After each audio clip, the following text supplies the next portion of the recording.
시간이 되었으므로 묵상 기도하심으로 12월 20일 성탄절 주일 예배를 하나님 앞에 올려드리겠습니다.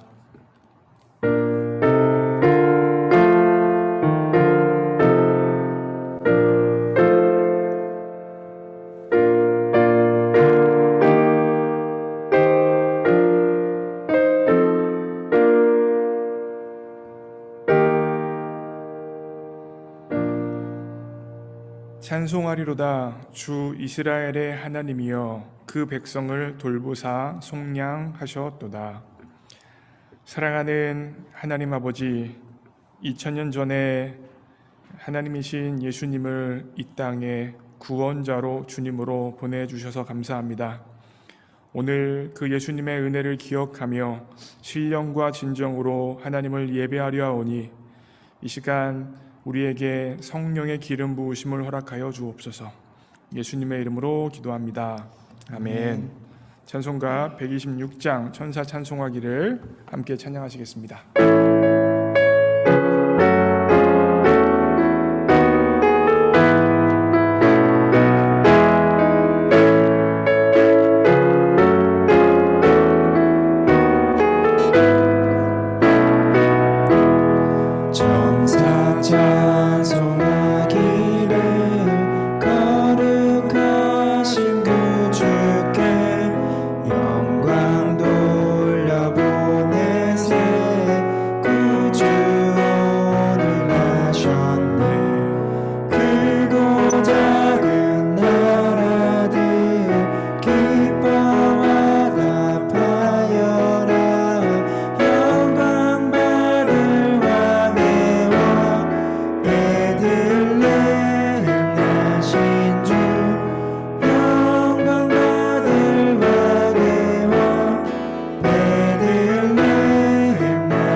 합심하여 기도합니다.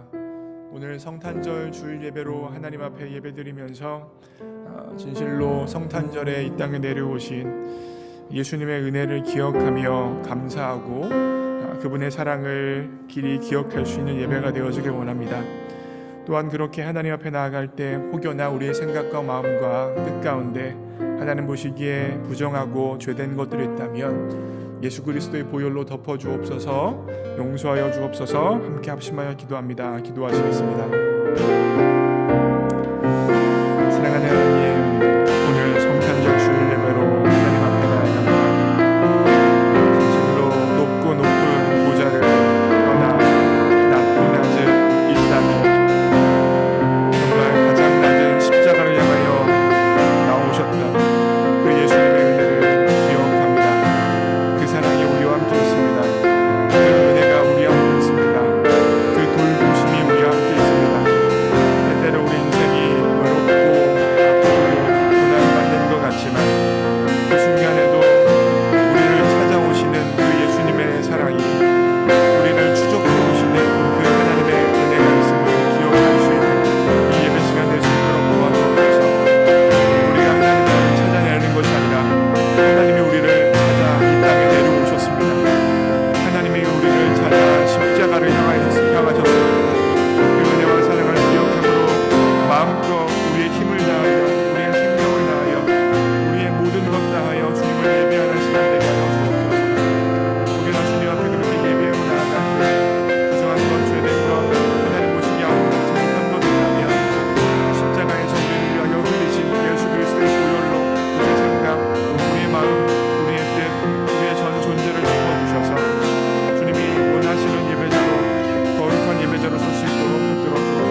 말씀 우리 주 예수 그리스도 이름으로 기도합니다. 아멘. 사도신경으로 우리의 신앙을 고백합니다. 전능하사 천지를 만드신 하나님 아버지를 내가 믿사오며 그 외아들 우리 주 예수 그리스도를 믿사오니 이는 성령으로 잉태하사 동정녀 마리아에게 나시고 본디오 빌라도에게 고난을 받으사 십자가에 못 박혀 죽으시고 장사한 지 사흘 만에 죽은 자 가운데서 다시 살아나시며 하늘에 오르사 전능하신 하나님 우편에 앉아 계시다가 저리로서 산자와 죽은 자를 심판하러 오시리라. 성령을 믿사오며 거룩한 공회와 성도가 서로 교통하는 것과 죄를 사하여 주시는 것과 몸이 다시 사는 것과 영원히 사는 것을 믿사옵나이다. 아멘. 교동문 119번입니다. 교동문 119번 저와 여러분이 교독합니다. 제가 먼저 읽겠습니다. 여호와의 영광이 나타나고 모든 육체가 그것을 함께 보리라. 이는 여호와의 입이 말씀하셨느니라. 베들레헴 에브라다야 너는 유다 족속 중에 작을지라도 이스라엘을 다스릴 자가 내게서 내게로 나올 것이라. 그의 근본은 상고에 영원에 있느니라. 이는 한 아기가 우리에게 낳고 한 아들을 우리에게 주신 바 되었는데 그의 어깨에는 정사를 메었고 그의 이름은 기묘자라 모사라 전능하신 하나님이라.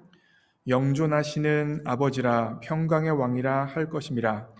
그 정사와 평강의 더함이 무궁하며 또 다윗의 왕자와 그의 나라에 군림하여 그 나라를 굳게 세우고 지금 이후로 영원히 정의와 공의로 그것을 보존하실 것이라.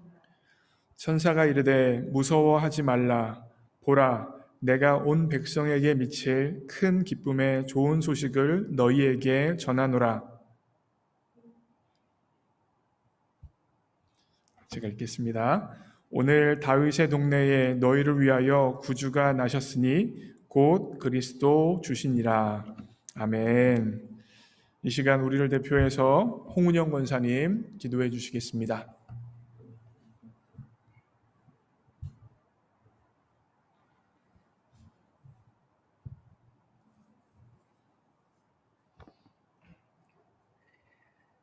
기도하시겠습니다. 지극히 높은 곳에서는 하나님께 영광이요 땅에서는 하나님이 기뻐하신 사람들 중에 평화로다. 온 땅의 통치자 되시는 하나님, 이 땅에 사람의 몸으로 몸을 입으시고 오신 구원자 되신 예수 그리스도께 찬송과 경배를 올려드립니다. 죄로 말미암아 죽을 수밖에 없는 우리들을 구원하시기 위해 독생자 예수 그리스도를 이 땅에 보내신 하나님의 크신 은혜에 감사와 찬양을 올려드립니다. 멸망에서 영생으로 인도하시고 빛으로 고통과 어둠을 물리치신 주님을 예배하는 이 시간을 허락하여 주시니 감사합니다.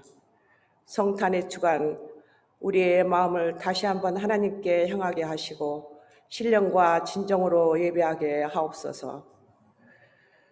저희들 여전히 코로나 팬데믹으로 인해 안타깝게 현장 예배를 드릴 수는 없지만 가정에서 각자의 자리에서 온라인 예배를 드리는 모든 성도가 마음을 모아 주님께 시선을 마주하고 있습니다.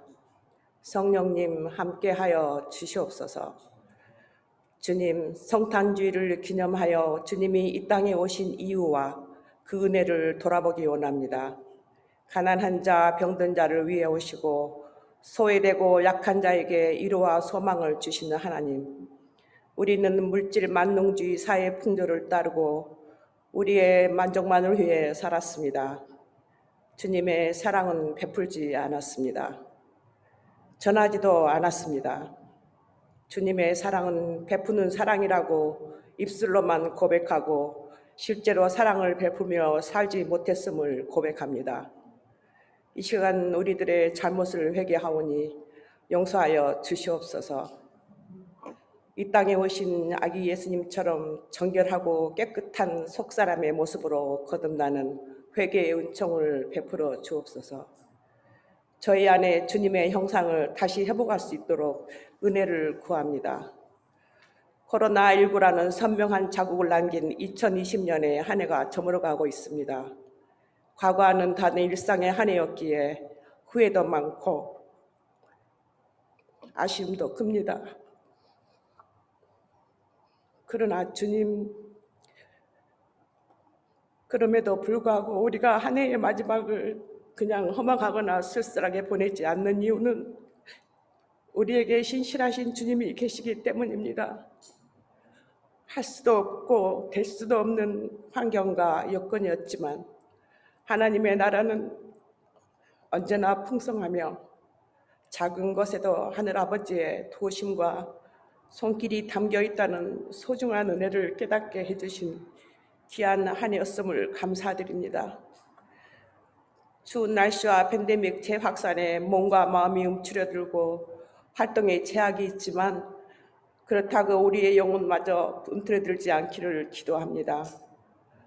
주위를 보면 없는 듯 하지만 아무것도 없는 듯 하지만 믿음의 눈을 들어 보이는 주님이 계시며 어렵고 힘들 때마다 기도의 자리에 더욱 나아가게 해주시고 위기의 순간에 도우시고 역사하시는 소망의 하나님을 뜨겁게 경험할 수 있도록 저희들을 긍휼히 여겨 주시옵소서. 사랑과 지혜의 하나님 아버지, 병중에 있는 주님의 자녀를 위해 기도합니다. 주님께서는 몸이 아픈 자들을 항상 찾아주시고 긍휼하심으로 바라봐 주셨습니다. 주님, 아픈 곳을 치유하여 주시고 위로하여 주셔서 육신의 한계를 뛰어넘을 수 있도록 마음의 참 평안을 주시옵소서. 믿는 자들의 기도가 역사가 크다고 하신 그 말씀 붙들고 간절히 기도할 때 아픈 것이 치유되는 은혜를 허락하여 주옵소서. 주님의 몸 되신 교회와 예배하고 섬기는 성도들을 축복하여 주옵소서. 주님의 음성에 겸손히 무릎 꿇고 순종했던 마리아의 믿음처럼 주님 말씀에 순종하고 주님의 뜻을 잘 헤아리고 분별하며 행함이 있는 아름다운 교회가 되기 원합니다. 특히 젊은 청년들이 많이 모여 부흥의 중심이 되게 하여 주시옵소서. 저희들의 영적 지도자로 세워주신 안성령 목사님, 어려웠던 상황에도 저희들을 사랑과 말씀으로 양육하여 주시고 주님의 충성된 종으로서의 사명을 잘 감당하게 하여 주신 은혜를 감사합니다. 영육간에 부족함 없이 넉넉히 채워주시는 성령 충만하셔서 하나님이 기뻐하시는 목회를 잘 감당하실 수 있도록 축복하여 주시고 지혜와 명철함을 더하여 주시옵소서. 새해에 새로이 출발하는 섬김의 봉사자들을 축복하여 주시고 선교의 사명, 예배의 사명, 기도의 사명, 전도의 사명, 친교의 사명을 잘 감당해낼 수 있도록 은혜를 더하여 주옵소서. 이 시간 말씀 앞으로 나아갑니다. 주님께서 선포하시는 진리의 말씀으로 깨우쳐 주시고 믿음의 뿌리가 더욱 견고하게 하여 주옵소서. 예수 그리스도가 진정한 구원자 되심을 고백하고 인정하며 순종하는 참된 주님의 제자된 삶을 살게 하옵소서. 우리의 구원자 되시는 예수님의 이름으로 기도드렸습니다. 아멘.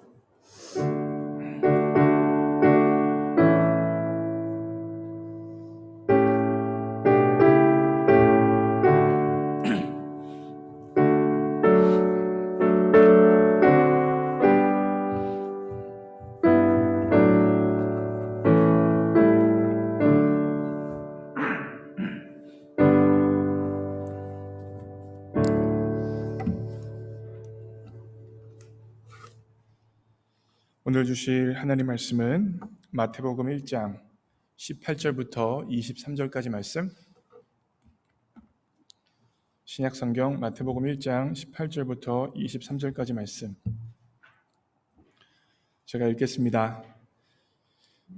예수 그리스도의 나심은 이러하니라. 그의 어머니 마리아가 요셉과 약혼하고 동거하기 전에 성령으로 잉태된 것이 나타나더니 그의 남편 요셉은 의로운 사람이라 그를 드러내지 아니하고 가만히 끊고자 하여 이 일을 생각할 때에 주의 사자가 현몽하여 이르되 다윗의 자손 요셉아 내 아내 마리아 데려오기를 무서워하지 말라.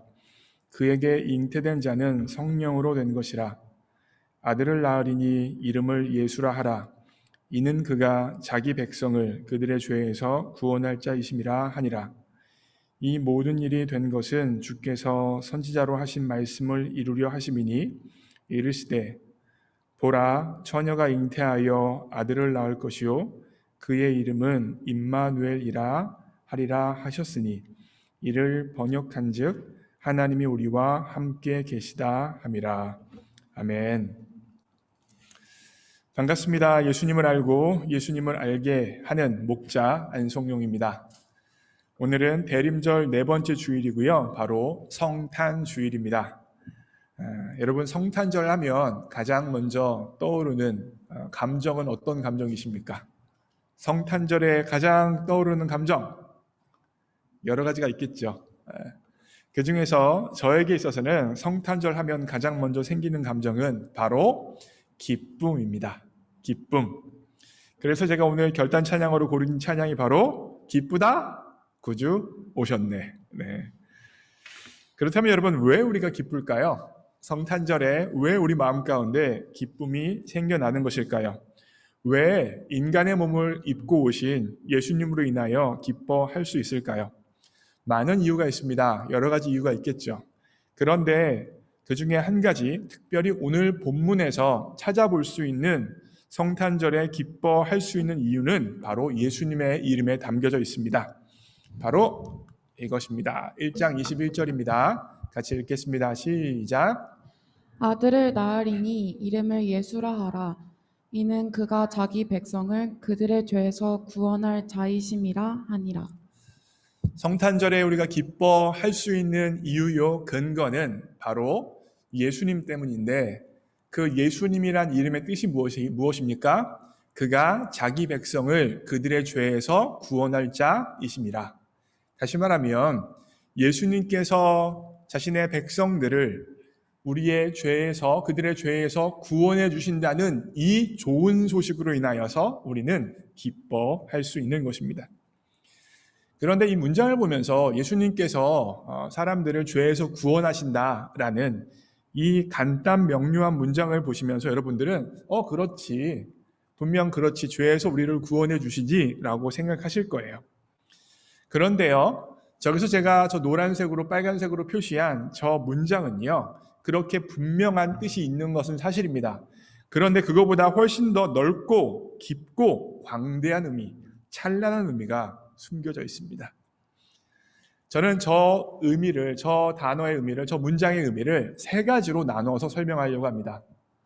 예수님께서 자신의 백성들을 그들의 죄에서 구원하신다는 것에 세 가지 의미를 설명하고 그것을 통하여서 우리가 왜 성탄절에 기뻐해야 하는지 한번 말씀을 나눠보려고 합니다. 첫 번째입니다. 예수님이 우리를 구원한다는 것의 의미는 첫 번째로 읽겠습니다. 시작. 예수님은 우리를 죄의 형벌로부터 구원하십니다. 예수님이 우리를 죄에서 구원하신다는 것의 첫 번째 의미는 예수님이 우리를 죄의 형벌에서 구원하신다는 것입니다. 여러분 예수님께서 인간의 몸을 입으셨죠. 세상을 창조한 하나님께서 인간의 몸을 입고 들어오셨습니다. 태어날 때 여러분 다 아시다시피 어떻게 태어나셨어요? 왕족으로 태어나셨습니까? 귀족으로 태어나셨어요? 부잣집에서 태어나셨어요? 아닙니다.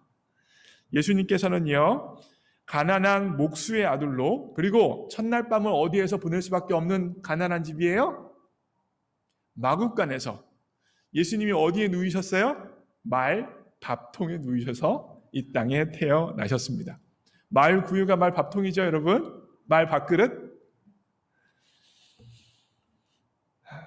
여러분 제가 작년 12월 26일 날 대단한 결정을 하고 제 인생의 새로운 삶을 시작했습니다.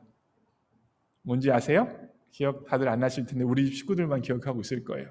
바로 강아지를 산 겁니다. 우리 희주 생일 선물로 강아지를 샀어요. 강아지 사기 전과 강아지 사고 난 이후의 삶이 엄청 바뀌었습니다. 정말 엄청 바뀌었습니다. 아침마다 나가야 되고요. 그리고 우리 서울이가 이제 소변 넣을 때쯤 되면 데리고 나가야 되고요. 어디 여행 가기 전에는 항상 얘를 어떡하나 생각을 할 수밖에 없는 그런 삶을 제가 살고 있습니다. 제가 태어나서 처음으로 키우는 애완동물이라서 그런지 나름대로 굉장히 제가 좋아하는 편입니다. 제 아내만큼은 좋아하지 않는 것 같아요. 제 아내는 서울이를 향하여서 엄마라고 하거든요. 엄마다 엄마 그러는데 저는 서울이한테 아저씨다고 해요. 야 아저씨한테 와봐 이리 와봐. 나는 엄마인데 당신은 아저씨야? 저는 이상하게 그냥 걔한테 아빠라고 말하기가 조금 뭔가 민망하고 그냥 그래요. 그래서 그냥 아저씨라고 합니다. 아저씨. 네, 아저씨라고 하긴 하지만 굉장히 제가 좋아하는 편이에요. 그래서 산책도 시켜주고 목욕도 시켜주고 가끔가다는 간식도 제가 사주고 그럽니다. 그런 서울이를 보면서 저는 종종 안서울 복 터졌네 생각해요. 복 터졌다 너 진짜. 왜냐하면 제가 어렸을 때 이제 집에 저희 한국에서 강아지들을 키우시는 분들이 있었는데 제가 어렸을 때만 하더라도 개는요 집안에서 키우지 않았습니다. 다 집 바깥에서 대문 옆에서 키웠어요. 다 묶어놓고 대문 옆에 요만한 집을 지어주고 거기서 묶어놓고 거기서 자면서 문을 지키는 게 바로 개의 역할이었어요. 개를 위한 따로 밥이 있습니까? 아닙니다. 우리가 먹던 남은 밥이 개 밥이에요. 그죠? 개 간식이 어디 있어요? 예? 뭐 개 놀이터가 어디 있어요? 예? 그런 거 전혀 없었습니다. 그런 제가 어렸을 때 개를 키우던 그런 문화, 그런 생각, 그런 삶을 비교하자면 서울이는 진짜 복 터졌습니다. 복 터졌죠. 그런데 만약에요, 서울이가 만약에 큰 잘못을 했습니다. 그래서 사람을 물었어요. 그래서 만약에 서울이를 안락사를 시켜야 되는 상황이 발생되어졌는데 만약입니다. 저에게 저 자신이 개로 변신할 수 있는 능력이 있다고 생각해 보세요. 그러면 제가 개로 변신을 해서 서울이 대신 안락사를 당하겠습니까? 어떻게 생각하세요? 제가 아무리 서울이를 좋아해도 아무리 서울이를 이뻐해도 개가 되고 싶은 마음은 없습니다. 개가 되고 싶은 마음은 전혀 없어요. 왜냐? 개는 개로서의 삶이 있기 때문이에요. 아무리 서울이가 복 터졌다고 하더라도 어디 나갈 때마다 항상 뭘 차야 돼요? 목줄을 차야 돼요. 그리고 주인이 팍팍 땡기는 대로 갈 수밖에 없는 게 개의 삶의 모습이 아니겠습니까? 또요, 개는요 옷을 안 입어요. 그죠? 제가 옷 벗고 다니고 아무 데서나 그런 삶을 사는 걸 선택하겠어요? 뿐만 아니라 제가 아무리 먹을 걸 잘 준다고 하더라도 매일 아침 저녁으로 거의 똑같은 사료만 먹어요. 저는 맛있는 거 먹는 거 좋아하는 거 아시죠? 그런 제가 아무리 서울이가 좋고 이쁘더라도 개가 되어져서 서울이 대신 벌을 받고 싶은 마음은 전혀 없습니다. 여러분 한번 생각해 보세요. 하나님이신 예수님께서 인간이 되실 이유가 무엇입니까? 잘못은 누가 했습니까? 인간이 죄를 범했습니다. 인간이 잘못했습니다. 그러면 인간이 잘못했기 때문에 인간이 잘못한 것을 대해서 자기가 책임을 져야 되는 거죠. 그게 당연한 이치입니다.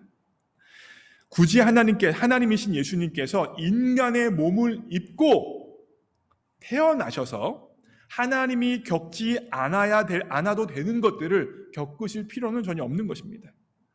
여러분 생각해 보세요. 하나님이신 예수님께서 이 땅에 태어나시면서 장성한 어른으로 태어나셨어요? 아니에요. 갓난아기로 태어나셨다고요.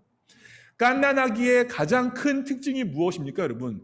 무력성이에요. 무능력이에요.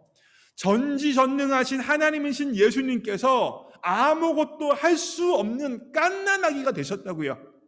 인간이 들면 들릴 수밖에 없고, 인간이 먹여야 먹을 수밖에 없고, 인간이 씻겨야 씻김 당할 수밖에 없는 그렇게 무력한 사람들 중에서 가장 약하고 가장 무력한 인간 중에 최고의 약한 아기로 하나님이 태어나셨습니다. 하나님이 그럴 이유가 있으십니까? 없습니다.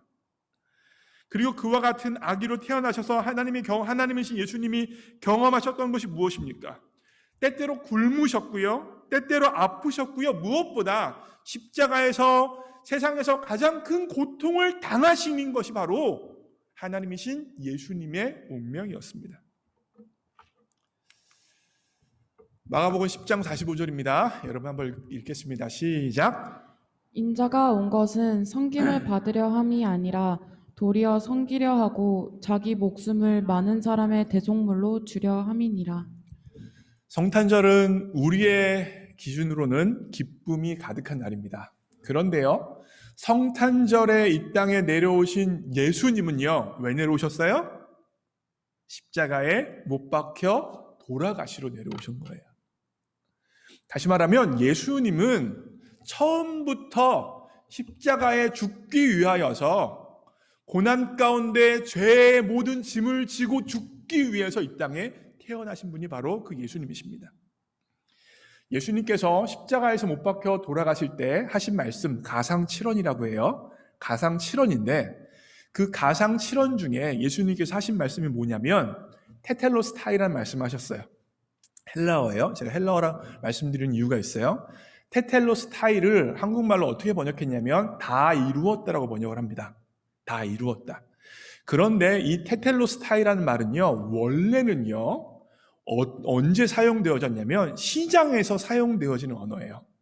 무슨 말이냐면 제가 만약에 시장에서 이 성경책을 받아 사는 거예요. 그러면 이 성경책을 받고 뭘 줘야 돼요? 돈을 줘야 되죠. 값을 지불해야 되죠. 그때 값을 지불하고 나서 돈을 지불하고 나서 하는 말이 바로 테텔로스타이예요. 무슨 말입니까? 값이 지불되어졌다는 거예요. 시장에서 사용되는 말이에요. 값을 지불하고 나서 완불되어졌다라고 말하는 것이 바로 테텔로스타입니다. 그런데 그 단어를 예수님께서 십자가에서 돌아가시기 전에 하시는 거예요. 테텔로스타이. 무슨 말입니까? 값이 지불되어졌다. 무슨 값이 지불되어진 거예요? 죄의 형벌의 값이 지금 나를 통하여서 십자가에서 다 지불되어졌다라고 예수님께서 선언하시는 것입니다. 결국 예수님께서 이 땅에 인간의 몸을 입고 내려오신 첫 번째 이유가 무엇입니까?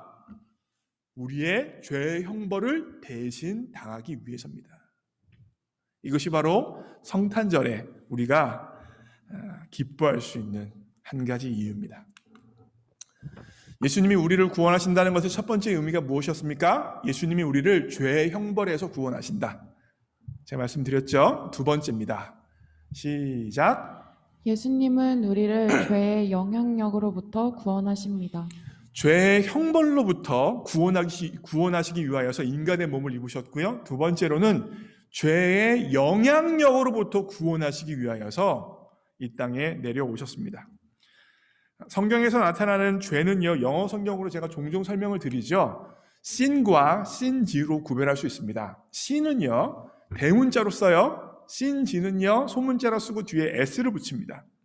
sin과 sin즈는 어떻게 구별되어지냐면 sin은요, 대문자로 쓴 단어는요, 죄의 세력, 죄의 영향력을 의미하는 거예요. 죄가 가지고 있는 파워를 이야기하는 것입니다. sin즈는요, 죄가 가지고 있는 영향력, 죄가 가지고 있는 파워로 인하여서 우리가 구체적으로 범하는 윤리적으로, 도덕적으로, 종교적으로 법적인 죄들을 의미합니다. 결국 대문자 sin이 sin즈를 만들어낸다고 이야기할 수 있습니다.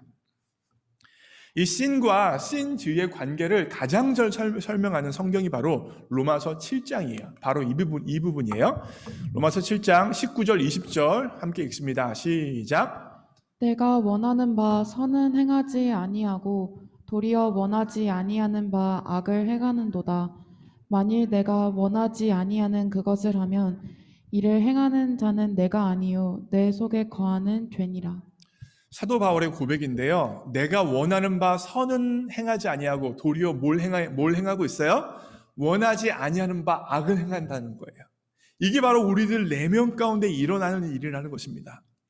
내가 원하는 바, 이게 하나님이 원하시는 것이구나. 이게 하나님이 바라시는 것이구나. 이걸 해야지 하는데 오히려 하나님이 원하시지 않고 하나님이 바라시지 않는 그 일을 우리가 행한다는 것이죠.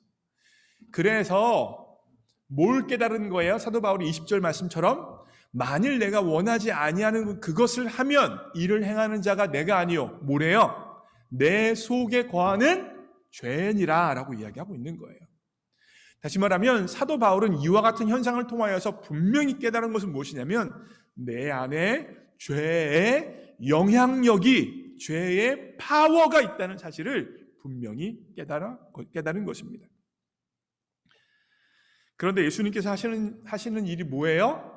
죄의 영향력에서 우리를 구원하신다고요.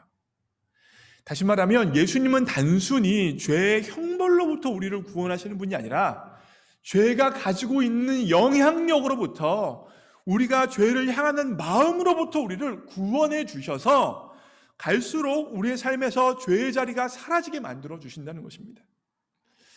여러분, 신앙생활하면서 우리가 굉장히 많이 헷갈리는 것 중에 하나가 있는데 그것은 무엇이냐면 예수님을 구원자 주님으로 영접하는 즉시 죄를 우리가 안 지을 것이라고 생각하는 것입니다. 그런데 그렇지 않아요, 여러분. 우리 안에는요 여전히 죄의 구원은 받았지만 죄의 영향력이 남아져 있어요. 그래서 하나님의 뜻대로 행하기도 하지만 하나님의 뜻대로 행하지 않기도 하는 게 그리스도인의 정상적인 삶의 모습이에요. 다만요 끊임없이 우리가 잘못한 죄된 것들을 십자가 앞에서 보혈 앞에 내려놓고 십자가 앞에서 씻김받는 과정들을 통하여서 점점 하나님이 원하시는 것들을 점점 더 하게 되어지고 하나님이 원하시지 않는 것들을 덜 하게 되어지는 점진적인 과정이 우리 삶 가운데 나타나는 것입니다. 그런데 성도님들 가운데 많은 부분에 있어서 실패하는 게 무엇이냐면 한 번에 완전해지는 것을 기대하고 완전해지는 것을 이루지 못한다고 할 때 이거 내가 어차피 회개 기도해도 나중에 또 범죄할 건데 라고 생각하며 회개 기도하지 않고 십자가의 보혈로 씻김 받는 것에 대해서 주저하는 사람들이 종종 생기게 되었습니다. 여러분, 아닙니다. 그렇게 해서는 안 됩니다. 끊임없이 죄를 고백하면서 십자가의 보혈을 의지할 때 죄가 씻김 받을 뿐만이 아니라 죄의 영향력이 조금씩 씻겨 나가고 있는 것입니다. 예수님의 보혈이 그렇게 능력이 있는 거예요, 여러분. 사실 제가 이 부분에 대해서 잘 어렸을 때 깨닫지 못했어요. 그래서 제가 경험했던 게 바로 제가 이건 파워포인트 안 만들었네요. 시편에 보면 이런 말씀이 있습니다. 내가 입을 열지 아니할 때 종일 신음하여 내 뼈가 쇠하였도다. 주의 손이 주야로 나를 누르시며 내 진액이 빠져서 여름 가뭄에 마름같이 되었도다. 무슨 말이냐면 다윗이 마스길의 노래라고 하는데 다윗이 회개 기도를 하다가 회개 기도를 멈췄다는 거예요. 회개 기도를 하다가 회개 기도를 하지 않기로 결단하고 멈췄어요. 그때 다윗이 어떻게 되어졌냐면 내 뼈가 녹는 것 같은 고통을 느꼈다는 거예요. 여러분, 회개 기도를 하지 아니하면 죄를 용서받지 못할 뿐만이 아니라 내 뼈가 녹는 것 같은 고통 가운데 우리의 삶이 놓여지게 됩니다. 회개 기도함을 통하여서 예수 그리스도의 보혈을 의지함을 통하여서 죄의 용서함을 받을 뿐만이 아니라 죄의 영향력이 씻겨져서 우리의 삶이 새로워지는데 그걸 멈출 때 뼈가 녹는 것 같은 아픔과 고통이 있다는 것입니다. 사랑하는 성도 여러분, 끊임없이 회개 기도해야 되는 것입니다. 사도 바울이 뭐라고 이야기했습니까? 쉬지 말고 기도하라 해요. 만약에 죄된 생각, 죄된 마음, 죄된 행동을 하셨습니까? 그 즉시 예수 그리스도의 보혈을 의지하여서 죄를 고백하고 예수 그리스도의 보혈을 내 마음과 생각과 내 전 존재에 뿌리는 일을 그 즉시 하는 것이 바로 신앙이 좋다는 것의 의미예요. 죄를 안 짓는다는 게 신앙이 좋다는 것이 의미가 아니라 그 즉시 내 죄를 해결하고 보혈을 의지하는 것. 그리하여 예수님께서 죄의 영향력으로부터 우리를 구원하시는 것을 경험하는 것이 바로 신앙이 좋다는 것의 의미입니다. 예수님께서 이 땅에 왜 오셨습니까? 죄의 영향력으로부터 우리를 구원하러 오셨습니다. 마지막 포인트입니다. 읽겠습니다. 시작. 예수님은 우리를 죄의 존재로부터 구원하십니다. 예수님은 우리를 죄의 존재로부터 구원하십니다. 여러분, 우리가요 예배를 시작할 때 사도신경을 통하여서 신앙 고백을 하지요. 그때 사도신경의 처음 고백하는 게 뭐예요? 전능하사 천지를 만드신 하나님 아버지를 내가 믿사오며. 여러분, 사도신경은요 신앙 고백 중에서 가장 중요한 신앙 고백들, 성경 전체 중에서 가장 중요한 신앙 고백을 요약 정리하는 게 바로 신앙 고백 사도신경입니다. 근데 그 시작이 무엇입니까? 전능하사 천지를 만드신 하나님을 믿는다는 거예요. 그런데 전능하신 하나님을 생각하면 우리의 삶에 한 가지 딜레마가 생깁니다. 무슨 딜레마냐면, 선한 하나님이 전능하신데, 그래서 선한 하나님이 무엇이든지 다 하실 수 있는데 우리가 살아가고 있는 세상은 왜 이 모양인가? 이게 할 수밖에 없는 질문입니다. 하나님은 선하시고 하나님은 전능하신데 왜 이렇게 악이 많고, 왜 이 세상에 이렇게 악이 득세하고, 왜 이렇게 죄 없는 사람들이 고통을 받으며 살아가고 있는 것인가? 왜 도대체 이 세상에는 여전히 굶어 죽는 아이들이 있고, 왜 이 세상에는 여전히 아내와 아이를 때리는 술 취한 아버지가 있고, 왜 가난한 할아버지 밑에 가난한 아버지가 있고, 가난한 아버지 밑에 더 가난한 아들이 있을 수밖에 없는지, 왜 세상은 이런지, 도대체 전능하고 선한 하나님은 무엇을 하고 있는지 질문을 할 수밖에 없습니다.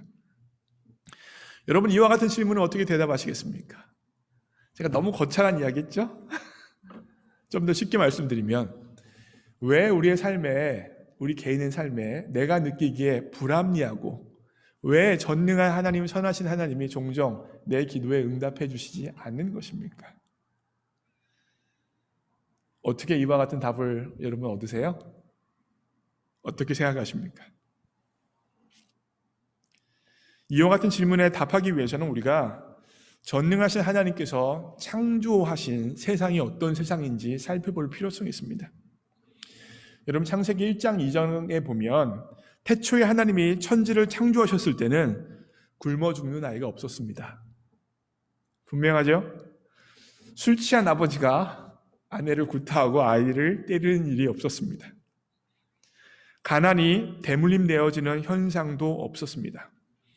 전능하신 선한 하나님이 세상을 창조하시고 그분의 선한 성품대로 창조되어진 피조세계를 보시기에 심히 좋아했을 뿐입니다. 이를 통해 분명히 알 수 있는 건 고통과 악은 전능하고 선한 하나님이 창조하신 것이 아니라는 사실입니다. 분명합니다. 고통과 악은 전능하신 선한 하나님이 창조한 게 아니라는 거예요. 고통과 악이 이 세상에 들어온 게 언제예요? 창세기 3장. 언제예요? 창세기 3장.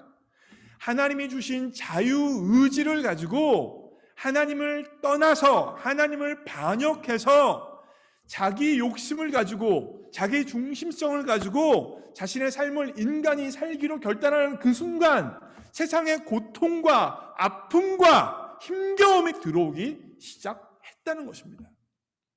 여러분, 이걸 분명히 구별하셔야 돼요. 하나님은 인간에게 자유의지를 주셨지 인간을 고통스럽게, 인간을 아프게 만든 게 아니에요. 하나님은 자유의지를 주신 것입니다. 하나님을 사랑할 수도 있고 하나님을 사랑하지 않을 수도 있고 하나님에게 가까이 나아갈 수도 있고 하나님으로부터 멀리 떨어질 수도 있는 자유의지를 주신 것입니다. 결국 인간이 스스로 자유의지를 가지고 하나님께 불순종해서 하나님을 떠남을 통하여서 이 세상에 악과 고통이 들어왔고, 인간들의 그 자유의지를 통하여서 들어온 이 악과 고통이 세상을 파괴하고 세상을 아프게 하고 그 결과 무죄한 자가 고통받는 현상이 나타나는 세상을 만들었던 것입니다. 이런 고통받는 세상을 구원하시기 위하여서 하나님이 하신 게 있어요. 다시 말하면 하나님이 고통을 만드시고 악을 만드신 것이 아니라 인간이 만든 그 고통스러운 세상을 구원하기 위하여 하신 게 바로 예수님을 이 땅에 보내주신 것입니다. 그래서 먼저 인간들 가운데 예수님을 구원자 주님으로 영접한 사람들에게 죄의 형벌을 용서하여 주시고 죄의 영향력으로부터 구원하여 주시고 끝내 죄의 존재로부터 구원하시기 위하여서 악을 박멸하시기 위하여서 고통의 근원을 제거하시기 위하여서 지금도 하나님께서는 일하고 계십니다. 이게 바로 요한계시록 21장, 22장의 모습입니다. 끝내는 하나님께서 이 고통과 이 악과 이 세상의 모든 처절함을 끝내버리실 거예요. 박멸하실 것입니다. 그것이 바로 성탄절에 이 땅에 예수님께서 인간의 몸을 입고 오신 이유입니다. 세상의 비극의 시작이 바로 죄로 인하여 시작되어졌기 때문에 하나님은 이 비극의 시작을 죄를 없애버림을 통하여서 죄의 존재를 없애버림을 통하여서 끝내 버리실 것입니다. 이것이 바로 예수님이 우리를 죄의 존재로부터 구원하신다는 것의 의미입니다. 네, 이해가 되세요? 나름대로 제가 최선을 다해 설명했는데 저게 무슨 말인가 하시는 것 같은데, 다시 말하면 여러분, 예수님은 영혼만 구원하실 뿐만 아니라 영혼을 구원하시죠. 그리고 우리 안에 있는 죄의 영향력을 없애버리실 뿐만 아니라 죄로 인하여서 고통받고 있는 이 사회적 현상까지도 끝내는 다 구원하시는 분이십니다. 결국 예수님께서, 하나님께서 원하시는 것은 무엇이냐면 더 이상 가난으로 인하여서 굶어 죽는 아이들이 없어지는 것, 폭력적인 아버지로 인하여서 매맞는 아내와 매맞는 아이들이 없어지는 것, 가난이 대물림되어지는 세상이 없어지는 것을 위하여서 하나님은 지금도 일하고 계십니다. 지난주에 우리가 교회 총회를 했는데요. 교회 총회를 하면서 여러분 다 아셨을 텐데, 사실 올해 우리 교회가 선교 구제로 예산을 삼았던 건 3,600불이었습니다. 그런데 올해 코로나적 영향으로 인하여서 교회에서 한 2,000불 정도를 더 선교 구제 헌금으로 선교 구제를 위해서 써서 거의 4,800불 정도를 선교 구제로 썼더라고요, 올해. 그래서 내년 예산을 세우면서 우리가 올해 거의 5,000불 썼으니까 내년에도 5,000불 정도 선교 구제로 우리가 썼으면 좋겠다라고 예산을 의결했고, 지난 주일날 총회를 통하여서 통과했습니다. 올해 예산에 대비해서 한 2,000불 정도 오른 거죠, 선교 구제비가. 제가 계산을 해보니까 내년 예산 가운데 한 4.5% 정도가 선교 구제를 위하여서, 전체 예산 중 4.5%가 선교 구제비로 사용되는 것입니다. 사실요, 우리 교회 헌금 대부분이 선교 구제 헌금으로, 선교 구제를 목적으로 사용된다고 할 수 있어요. 예를 들면요, 청년의 예산이 있습니다. 여러분, 이 청년의 예산이 선교를 위해서 사용되는 게 아니겠습니까? 청년들로 하여금 교회 오게 하고 그들에게 말씀을 전하게 하고 예수님을 믿지 않는 사람들에게 교회에 정착시키기 위하여서 청년의 예산이 사용되어지는 게 아니겠어요?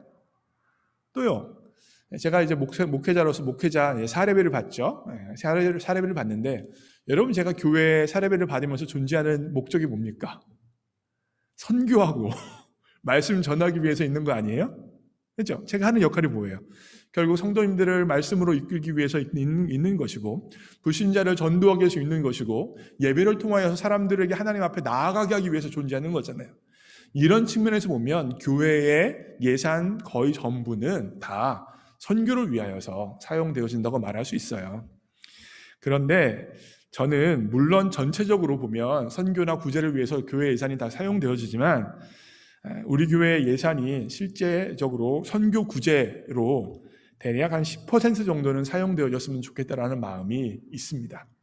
우리 교회 전체 예산의 한 10% 정도죠. 그래서 실제로 구체적으로 이 땅 가운데 어려움을 겪고 있는 분들, 힘듦을 겪고 있는 분들, 그리고 선교의 현장에서 하나님의 말씀을 전하기 위해서 애쓰는 분들을 위하여서 한 10% 정도를 우리가 직접적으로 사용했으면 좋겠다는 마음을 가지고 있습니다. 왜 그렇습니까? 하나님께서 그 일을 위하여서 지금도 일하고 계시기 때문입니다. 여러분, 구제와 어렵고 힘든 사람을 돕는 것은요, 단지 마음 좋고 선한 사람들이 하는 부가적인 행동이 아닙니다. 왜 그래요? 지금도 하나님은 악의 존재 자체를 없애기 위해서 일하고 계시기 때문이에요. 결국 이 구제 또한 지금도 악의 존재를 없애기 위하여서 일하시는 하나님의 사역에 동참하는 것입니다. 그러하기에 복음을 전하고 선교하는 것도 굉장히 중요한 것이지만, 연약하고 자신의 힘을 가지고 살아갈 수 없는 사람들을 돕기 위하여서 우리의 삶을 들여 헌신하는 것이 또한 하나님의 사역에 동참하는 것이 분명합니다. 네. 여러분, 10% 정도면 얼마인지 아십니까? 한 10,000불 정도가 우리 교회 예산에 한 10,000불 정도를 구제와 선교를 위해 사용되어질 때 한 10% 되는 거예요. 그래서 제 마음이 그래요. 그렇게 사용하고 싶은 마음이 있습니다. 그래서 올해 또 내년에 예산위원회를 해보고 총회를 해봐야 알겠지만, 하지만 그와 같은 것을 위해서 저도 노력하고 또한 우리 임원들도 노력하고 여러분도 같이 노력해서 정말 구체적으로도 이 악의 존재를 없애는 일을 위하여서 노력하고 일하고 계신 하나님의 그 사역에 우리 교회 또한 적극적으로 동참할 수 있는 여러분과 제가 되어지기를 주님의 이름으로 축복합니다. 오늘 설교를 마무리합니다. 예수님께서 우리를 위해서 구원하신다는 것의 세 가지 의미, 죄의 형벌로부터 우리를 구원하시고요, 죄의 영향력으로부터 우리를 구원하시고요, 죄의 존재로부터 우리를 구원하십니다. 이와 같은 하나님의 은혜를 기억하면서 기쁘다 구주 오셨네 찬양합니다.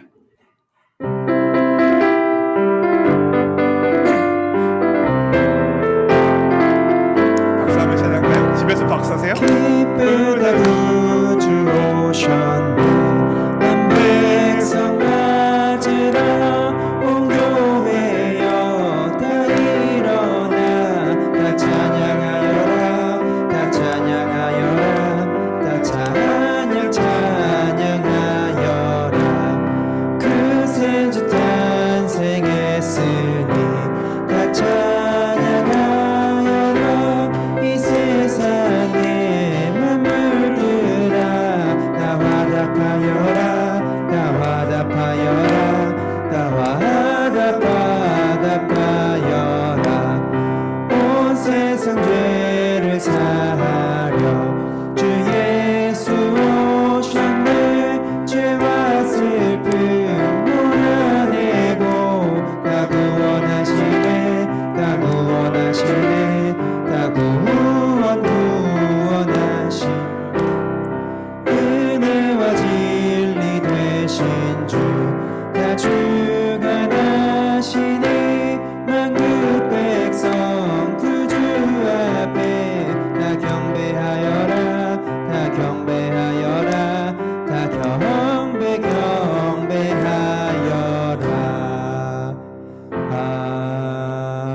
아멘. 이 시간 함께 결단의 기도를 하기 원합니다. 예수님께서 이 땅에 인간의 몸을 입고 내려오신 첫 번째 이유는 우리의 죄의 형벌에서 구원하시기 위해서입니다. 두 번째 이유는 죄의 영향력에서 구원하시기 위해서입니다. 죄의 형벌에서 구원받은 우리, 죄의 영향력으로부터 구원받고 있는 우리는 죄의 존재를 없애기 위해서 지금도 일하고 계신 그 하나님의 마음과 그 하나님의 행동에 동참해야 되는 줄 믿습니다.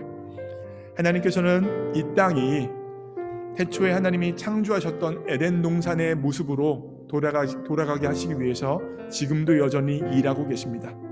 이 땅에 아픔이 있는 사람, 고통이 있는 사람, 버거움이 있는 사람들을 회복시키면서 이 땅에 에덴 동산을 회복시키기 위하여 여전히 하나님은 일하고 계십니다. 그 하나님의 일하심에 동참하는 여러분과 제가 되어지길 원합니다. 합심하여 그 일을 위하여 함께 기도하시겠습니다. 사랑의 하나님, 예수님께서 이 땅에 내려오신 이유는 우리를 죄의 형벌에서 구원하기 위하여 내가 십자가에서 당해야 했던 모든 고통과 죄의 값을 감당하시기 위하여 이 땅에 내려오셨습니다. 그 은혜를 받은 내가 하나님 정말 내 삶에 있는 죄의 영향력과 싸워서 예수 그리스도의 보혈을 선포함을 통하여서 예수님께 회개 기도를 함을 통하여서 싸워 승리하는 삶을 살게 하여 주시고 그 결과 죄의 존재를 없애기 위하여 지금도 여전히 일하고 계신 그 하나님의 사역에 동참하는 삶 살아갈 수 있도록 역사하여 주옵소서. 죄가 들어와서 에덴 동산이 깨졌습니다. 하나님은 지금도 이 땅을 에덴 동산처럼 회복시키기 위하여서 여전히 일하고 계신 하나님임을 기억합니다. 하나님, 죄가 세상을 아프게 하고 죄가 세상을 고통스럽게 하고 죄로 인하여 여전히 버거워하는 사람들이 많은 이 세상 가운데 예수 그리스도의 복음을 가지고 하나님께서 실제적으로 그들을 섬기셨던 것처럼 우리 또한 복음과 사랑의 섬김으로 세상을 섬기는 삶 살아가기를 간절히 소원합니다.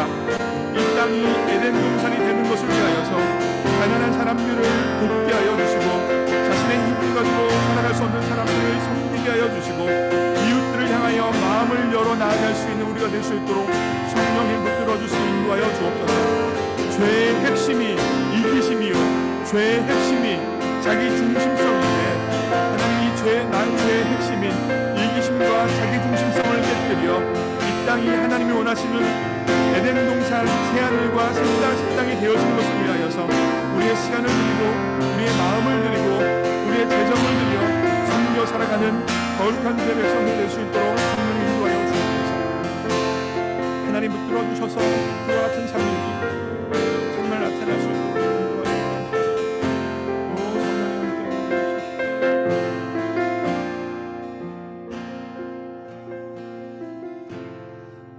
성령님, 사랑하는 하나님 아버지, 예수님께서 이 땅에 내려오신 이유는 죄의 형벌에서 우리를 구원하기 위해서입니다.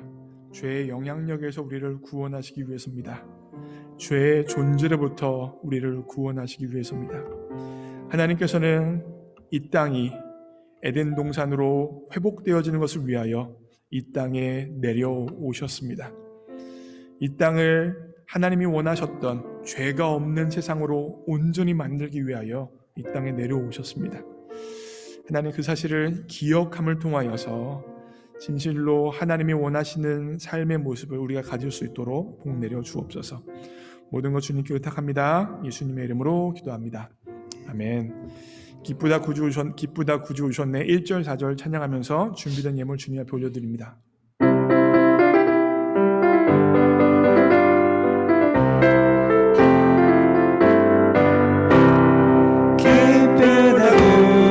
오셨네.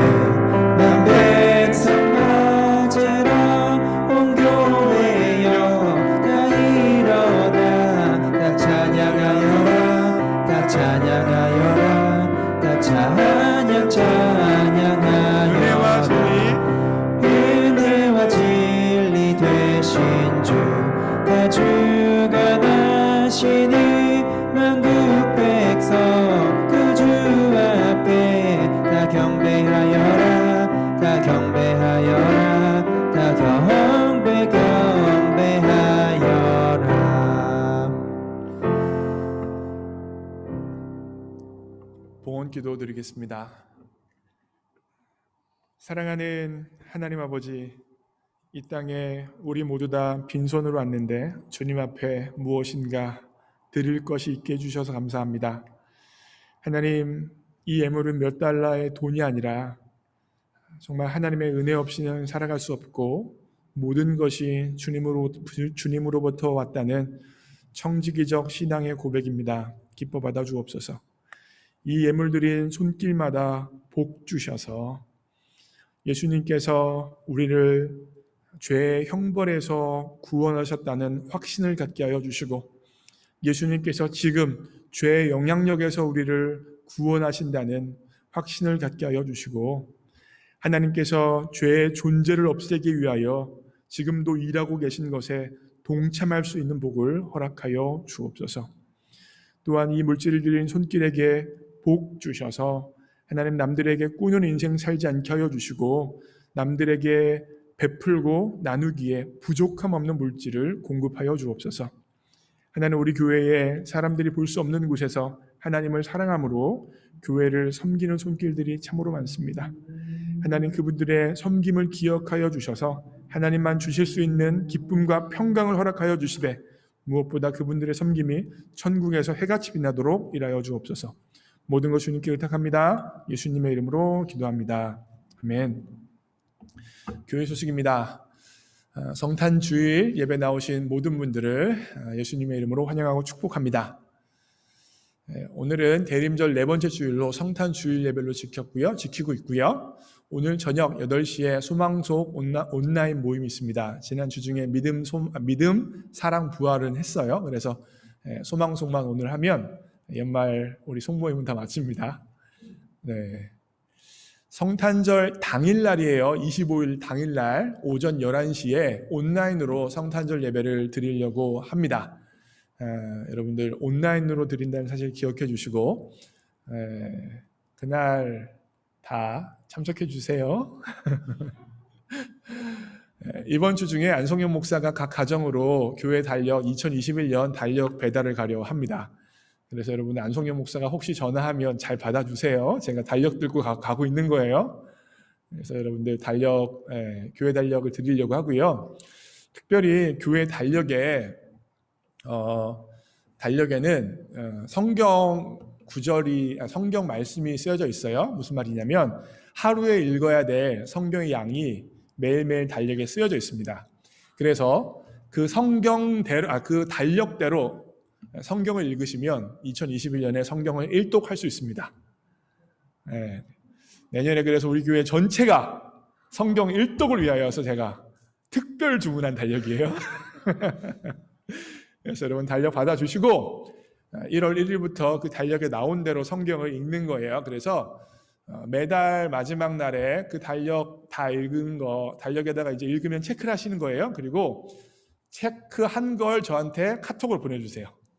그래서 제가 여러분 누가 성경 일독을 위해서 매일매일 성경 읽는지를 제가 체크할 예정이고 내년 연말에 일독하신 분들에게 대단한 상을 드릴 거예요.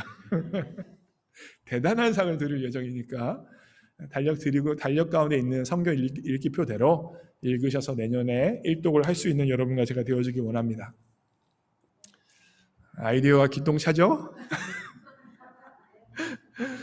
네, 지난주일 보고입니다. 지난주일에는 우리 총회가 있어서 현장에서 15분이 예배 드렸고 온라인으로 36가정이 예배 드렸습니다. 헌금은 3,217불이었고요. 우리 김혜신 집사님, 김양자 권사님을 위해서 기도해 주시고요. 우리 김혜신 집사님은 지난 목요일에 약물 치료를 한 번 더 받으셨습니다. 그래서 이 약물 치료를 받으셔서 좀 더 컨디션이 많이 좋아지셨어요. 참 감사하고요. 몸에 들어간 그 약물이 몸의 모든 어려운 것들을 잘 정말 회복시켜서 더욱더 건강이 잘 회복되어질 수 있도록 계속 기도해 주시기를 부탁의 말씀 드립니다. 25일 날 성탄절 당일날 우리 기도는 박혜진 자매님이시고요. 보고 계시죠? 꼭 기억하세요. 그리고 다음 주일 예배는 우리 유소희 자매님이 대표 기도입니다. 그러면 폐송 찬양하고 제가 축도함으로 예배를 마칩니다.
이제는 우리 주 예수 그리스도의 십자가의 은혜와 하나님 아버지의 무조건적인 사랑과 성령 하나님의 임재 역사하심이 예수님께서 이 땅에 내려오신